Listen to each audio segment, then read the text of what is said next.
Part 2. Solder the chip. Apply the solder paste to the chip pad. Install the chip limit plate. Use clamps to secure the chip limit plate. Please use Yanhua proprietary chips. Yanhua has added solder for the chip pin before delivery. Gently place the chip into the chip limit plate. Please note the chip pin direction. The dimple on the chip is pin 1. Apply solder paste to the chip pins and the top of the chip. Check that the chips are placed correctly. Use temperature and air volume adjustable hot air gun to blow and solder chip. Adjust the height of the hot air gun 8 mm above the chip limit plate.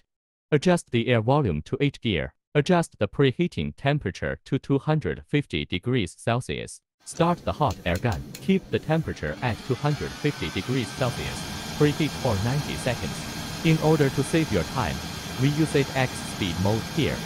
After 90 seconds, raise the temperature to 340 degrees Celsius and heat for 25 seconds. You can see that the solder on the pin is starting to merge with the solder on the pad. After 25 seconds, please shut down and remove the gun. Use contact cleaner to clean the solder paste on the chip. This is the final result after welding and cleaning.